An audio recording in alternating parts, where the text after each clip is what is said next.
Hi guys, this is GameFreak92928 of Total Ponage Incorporated. So, just when I thought I can't possibly be more pissed off at Brianna, she does something so fucking stupid it's not even worth talking about. Except it is. It fucking is, my friends. Because this is a fucking outrage. This is beyond anything Anti-Gamergate has done before, and it's something that makes me very, very, very angry. Almost. If this wasn't so textbook stupid, I'd be offended. Here, let me explain. As many of you know by now, I identify as a bunch of things. But certain labels are more applicable to me than others. If I had to choose between 3 labels, it would be gamer, goth, and artist. These 3 things are almost the holy trinity of what makes me the person I am, and I take that shit very seriously. Because it's who I am, and it's part of my philosophy for life. Needless to say, I hate it when these labels get abused. Hate it! And that's part of why I'm a member of Gamergate. Because gaming journalists and celebrity snowflakes like Anita, Zoe, and Brianna have abused the shit out of the gamer label, and I feel that gamer deserves a better reputation from someone who identifies with it. But I thank my lucky stars that I only had one label to defend and protect from these nutjobs. Until today. Brianna has dubbed herself Goth Brianna and announced that that is what Gamergate made her. Let me repeat that. She has decided she is now goth. She slapped some eyeliner on, put some red in her hair and combed it over one eye, and took some pouty pictures, and she has called herself Goth. Guys, let me tell you something. Goth is not just a clique or a style of dress. I know because I took a course on Gothic literature, and it opened a whole new insight on the subculture for me. We looked at the history, literature, and themes all present within the Gothic subculture. And I can tell you that Brianna is not goth, and in fact is so ignorant to goth culture, I'd almost, in a twist of irony, say she's fucking appropriating goth culture. Let me start you off with a tiny history. Back years and years ago, there was a civilization that was powerful and glorious. Rome. The Romans had a vice grip on the world that no one thought would ever be broken. They had authority, they had presence, they had their ideals of morality and honor. So much so, in fact, that it sparked the phrase, "When in Rome, do what the Romans do." A phrase I have been given so many times by people who think that my sense of dress is, inappropriate for being a productive member of society. To which I laugh and reply with the following tidbit. The Goths sacked the Romans. Twice! Even since the beginning, Gothic subculture has surrounded the idea of not just non-conforming, but being basically as outrageous and offensive as possible. Gothic literature started roughly around the Victorian era, when appearances were everything and proper etiquette was of utmost importance. Victorians had this idea of oppressing any quote-unquote improper behaviors and urges to the point where such urges got worse and went underground. So you know what the Gothic literature did? Dug it back up, slapped it into a book, and shoved it in everyone's horrified faces. It was like the 50 Shades of Grey of its time, except good! Dracula turned women into his sexual deviants. Dr. Jekyll and Mr. Hyde? Dr. Jekyll created his alter ego, Hyde, so he could murder, hire prostitutes, steal, burglarize, all while maintaining his reputation as a respectable doctor. Bluebeard marries young virgin girls, takes their virginity, subjects them to whips, chains, BDSM before violently murdering him. He gave his fiancée a ruby necklace that made her look like she had her neck sliced with a guillotine. The list goes on and on. These books were full of themes like adultery, super explicit sexual scenes, murder, incest, pedophiles, you name it.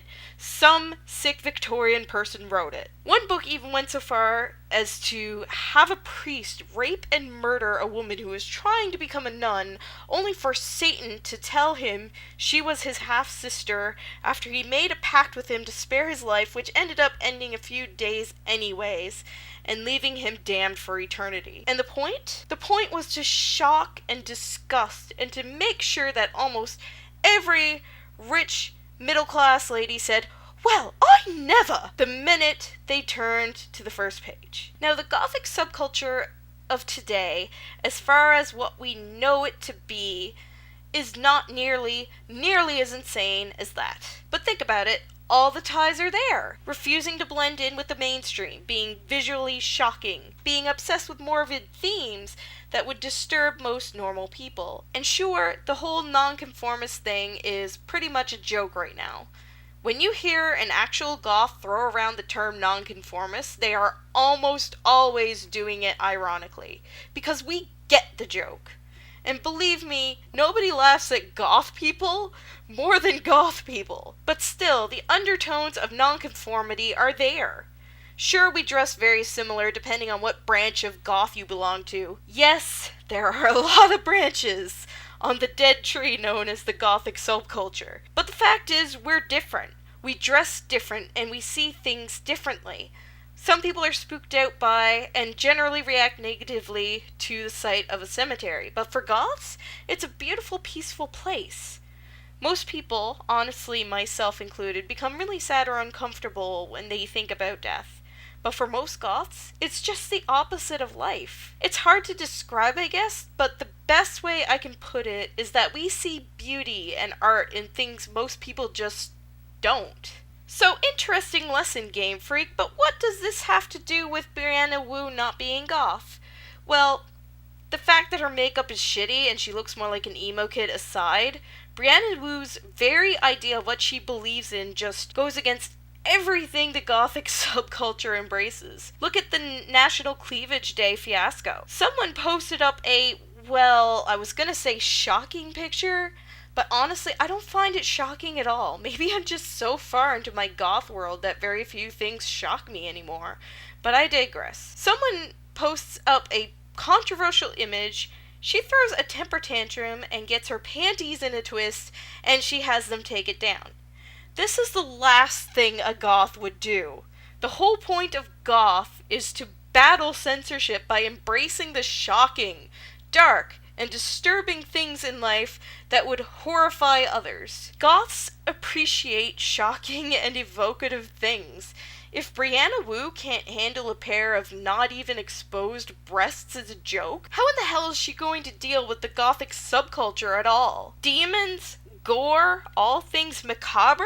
Also, I would like to mention that her philosophy about what female character has to be considered not offensive completely clashes with Gothic literature as well. The Gothic heroine is a lead female protagonist who is identified with some distinct characteristics. They're usually otherworldly beautiful, pure, virgin, delicate, usually upper class and overprotected by their parents. They are also usually pursued by the male lead who, more often than not, is actually the antagonist or what we call a Byronic hero. By the way, guys, if you guys want me to, make a video about this topic that's not related to Gamergate or Brianna or any of that shit, just let me know in the comments. I could talk about this all day. Anyways, they are usually defenseless and only manage to escape their pursuers through sheer luck or intervention of another character.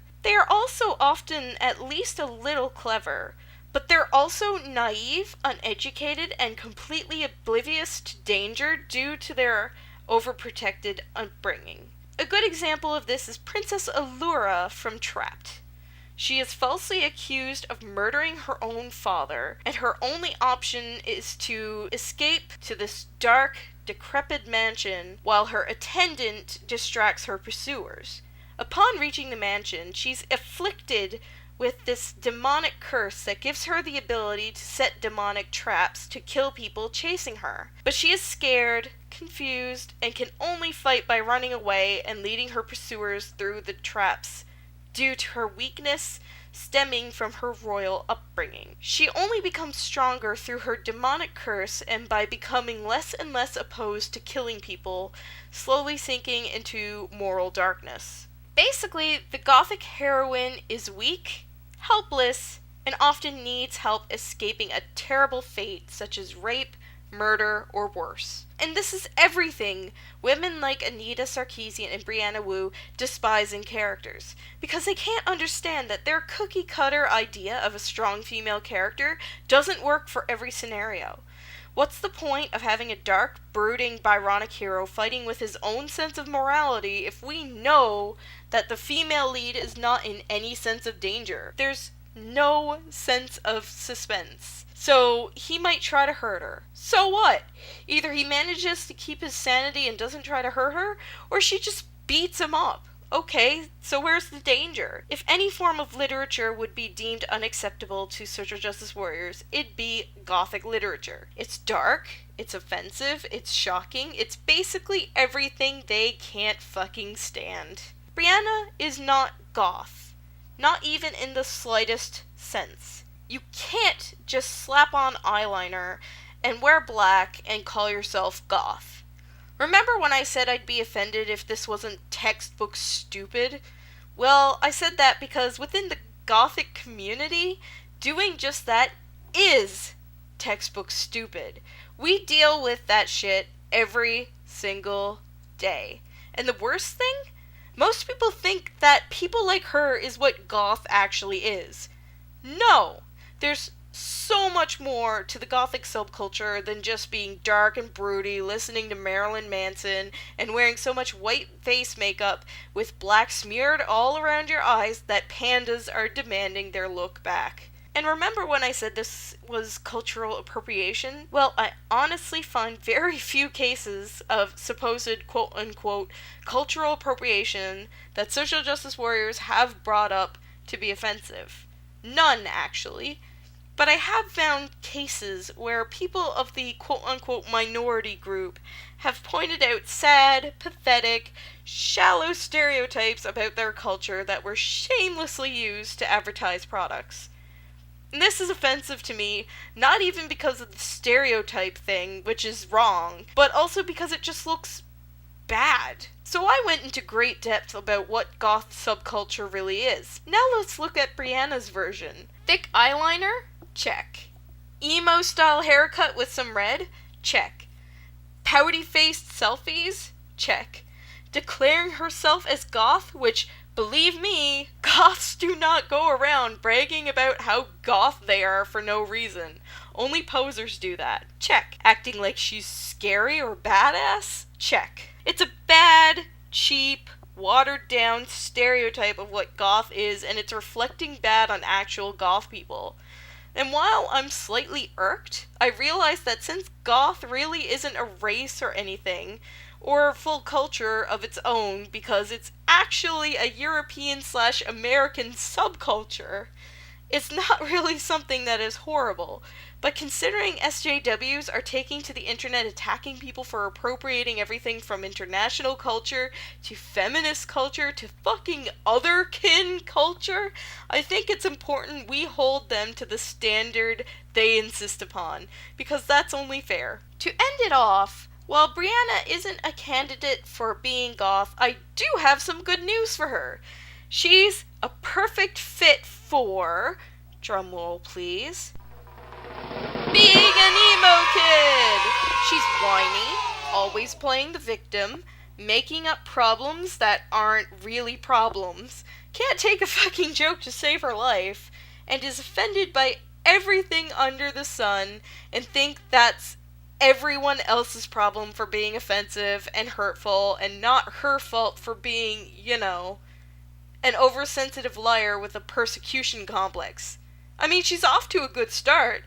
Her hair and makeup are spot fucking on. Anyways, this is Game Freak 929228, and I will see you guys later. I'm just gonna go sit around the mall and make people feel uncomfortable, because that's what I do. Because I have no friends to hang out with. Oh, I'm pathetic.